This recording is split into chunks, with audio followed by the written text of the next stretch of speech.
keenya gadaan gadaa jaalala keenya gadaan gadaa jaalala waan ofii koomoti jaalala jaalachuun isumarraa tola keenya gadaan gadaa jaalala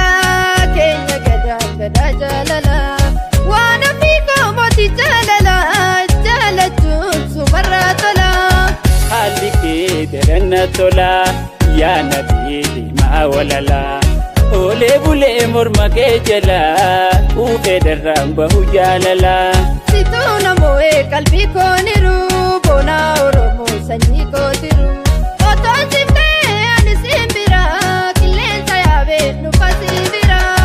jaalala onneetiif dawaa naata ta'ee hedduu shawaa maafan dhufee waan ofii barii handhuurra biyyaatitti shaggarii ama qalbiin koo yoomuu simbira himee tolchitu waa'ee keetirra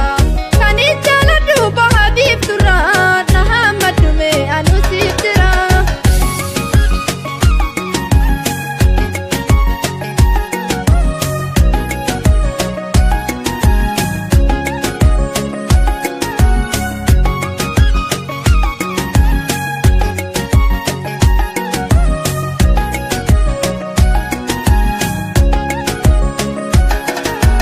Karraan jaalala gubbummaa tola kan rabbiin jedhe na foosila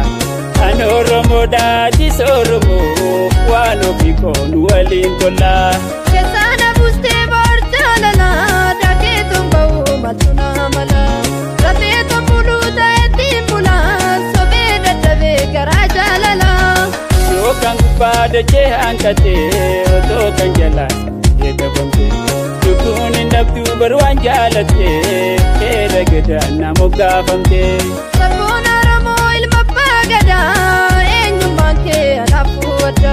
burqaan jaalalaa onneerraa maddaa yaa gobbalee dumfuree odaa yaa filannoo xiyyeetaan dura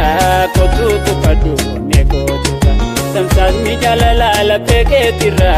qalbii koffutee harka keen jira lafee fi foonii daafii dhiigaa atuu sabboonaa nusiif ragaa yaa goota rooroo finjilbiifannee badhaasa keetii lubbuu siif kennee amal toletti bareedduun talaa gosoona taate shantalila dhugeessin kufuu akka jaalala naa jiraadhu laphee koo jala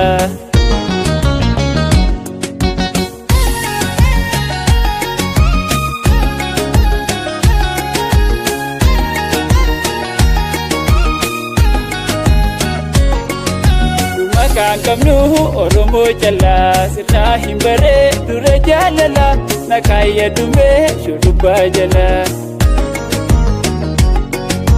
bonaan oromoo qaalii dhayini jalaalti dhugaa hin qabu kaanii akkanti jaallu nafa beekanii